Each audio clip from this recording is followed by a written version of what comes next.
एक महत्वाचा जो विषय आहे तो म्हणजे उन्हाळ्यामध्ये लागणारे वणवे। तर या वणव्याच्या संदर्भात कायमस्वरूपी मार्ग काढण्यासाठी चिपळूणमध्ये शनिवारी सकाळी 10 वाजता वणवा मुक्त अभियान या अंतर्गत एक मोठा शेतकऱ्यांचा कार्यक्रम ठेवलेला आहे। नंदुरबारचे एक फॉरेस्ट ऑफिसर आहेत, त्यांनी एक फार मोठी वणव्याच्या विरोधातली मोहीम उघडली आणि यावर्षी 70% वणव्यांची कमी ही नंदुरबारमध्ये झाली। तर त्यांचं मार्गदर्शन ठेवलंय वन खात्याच्या मार्फत आणि वणव्यावर कायमस्वरूपी कसा मार्ग काढता येईल यासाठी कार्यशाळेचं आयोजन देखील शनिवारी सकाळी 10 वाजता इंदिरा गांधी सांस्कृतिक केंद्रामध्ये केलेलं आहे। समीर जी, आज आपण पालकमंत्री उदय सामंत यांची भेट घेऊन एक निवेदन दिलेलं आहे। नेमके त्या निवेदनातून तुम्ही काय मागणी केलेली आहे आणि काय प्रतिसाद होता? आज आम्ही निसर्ग पर्यावरण प्रेमी पर्यावरणामधले जे काही कार्यकर्ते आम्ही माननीय शाहनवाजभाई शहा, विविध मंदार चिपळूणकर आणि मी आणि आमच्यासोबत साहिलभाई खैरटकर असे आम्ही निवेदन द्यायला गेलो होतो रत्नागिरी जिल्हा पालकमंत्री माननीय श्री उदयजी सामंत साहेबांकडे। आज त्यांनी आम्हाला याबाबत अतिशय उत्कृष्ट पॉझिटिव्ह रिस्पॉन्स दिला। तर त्या निवेदनामध्ये आम्ही काही मुद्दे त्यांच्यासमोर मांडले। तर ते मुद्दे काही असे आहेत की ज्या वेळी आपल्या या रत्नागिरी जिल्ह्याचा प्राधान्याने विचार करता वणवा हा जो काही मोठा शाप आहे, त्या वणव्याच्या शापामुळे जे काही अनेक प्रकारे नुकसान होतं, उदाहरणार्थ निसर्ग पर्यावरण आहे, तर त्या निसर्ग पर्यावरणामधलं जे काही जैवविविधता आहे म्हणजे त्या परिसंस्थेमधले जे काही वनस्पती असतील किंवा काही वन्यजीव असतील, प्राणी पक्षी सरपटणारे जे काही वन्यजीव असतील, त्यांचे जे अधिवास आहेत हे मोठ्या प्रमाणात नाहीसे होतात आणि कदाचित असंही होऊ शकतं की ती जे जैवविविधतेची जे काही प्रजाती आहे तर त्या वणव्याच्या धोक्यामुळे कदाचित नष्ट होण्याची फार दाट भीती असते।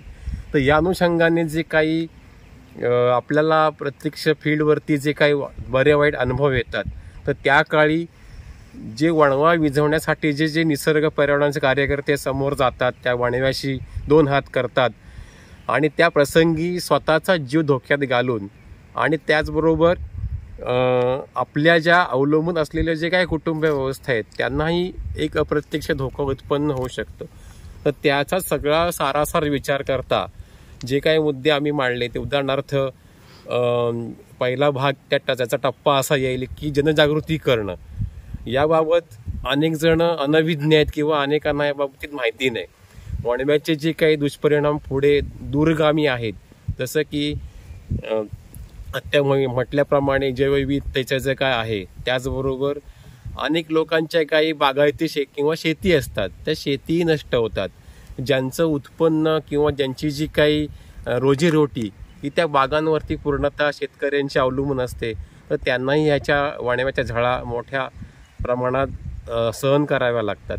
तर त्या अनुषंगाने जे काही उपाय आहेत, उदाहरणार्थ जनजागृती असेल, त्याचबरोबर प्रत्यक्ष जेव्हा काम करतो तेव्हा अनुभवास येणारे जे काही धोके आहेत, उदाहरणार्थ त्यासाठीची जी उपकरणं जी आहेत म्हणजे समजा ड्रोन असेल किंवा एक विशिष्ट प्रकारचा काही एक पोशाख असतो, तो पोशाख किंवा संबंधित यंत्रणा आणि त्याचबरोबर एक या क्षेत्रामध्ये वणव्याचं जे काही काम केले नंदुरबारमधले जे काही अधिकारी वनाधिकारी आहेत त्यांनी काही योजना केल्या, त्याप्रमाणे निरीक्षण मनोरे जे आहेत तर ते संबंधित जी काही वणवा प्रवण क्षेत्र विशेषतः आहेत तर ते त्याचं डिमार्केशन करून त्या ठिकाणी निरीक्षण मनोरे की त्या मनोऱ्यावरती अहोरात्र त्या वणव्यावरती किंवा जे काही संभाव्य धोका आहे वणव्याचा त्या ठिकाणी त्याचं निरीक्षण आणि तत्काळ त्याची माहिती संबंधित यंत्रणांना देऊन, संबंधित कार्यकर्त्यांना देऊन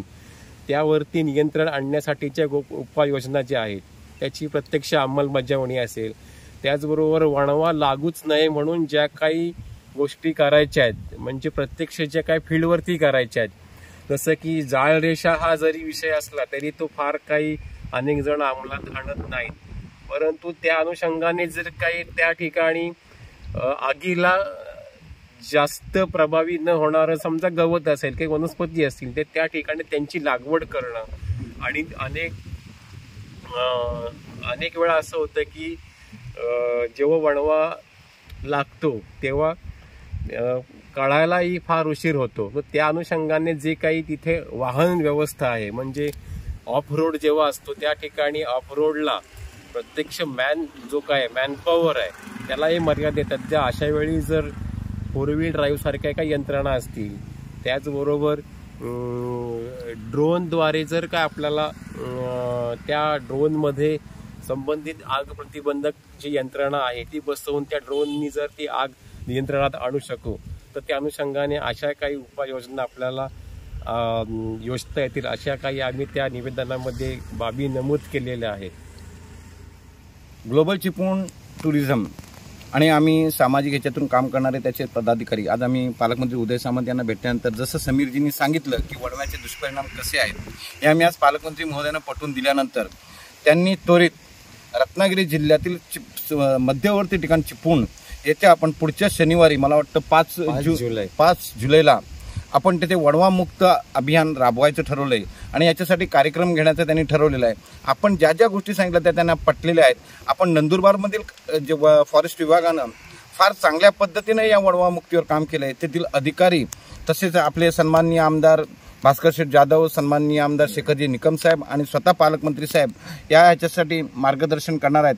आणि याच्यामध्ये फॉरेस्ट विभागाचा म्हणजे रत्नागिरी जिल्हा वन विभागाचा फार मोठा हात असणार आहे असं आपण ह्याच्या करून जनजागृती करता आणि प्रत्यक्ष काम करण्याकरता जेव्हा वणवा लागतो त्यावेळी ज्या सुविधा यांनी सांगितल्या त्या आपण DPDC मधून घेण्याकरता आपण एक फार मोठ्या प्रमाणामध्ये इंदिरा गांधी सांस्कृतिक केंद्र चिपळूण येथे हा कार्यक्रम आयोजित करीत आहोत.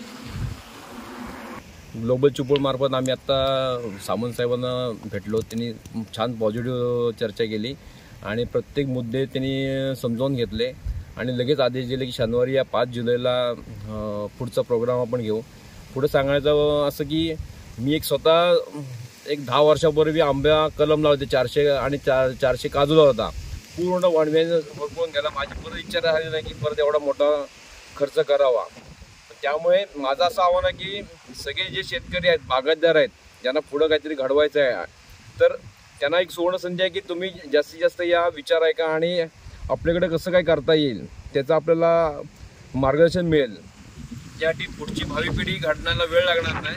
त्यामुळे सगळ्यांनी येणे हे सगळ्यात जास्त आहे. म्हणजे कॉलेजचे जास्तीत जास्त युवा वर्ग असतील आणि सक्षम बागायतदार असतील, नवीन बागायतदार तयार असतील, त्यांना हे पोषक आहे. तुम्ही या आणि त्याचा अनुभव आपल्याला चांगला मिळेल आणि पुढची कोकण आपल्याला चांगला घडवायचं असेल तर ह्याचं मार्गदर्शन फार मोलाचं होणार आहे. तर कृपया सगळ्यांनी नक्की यावे.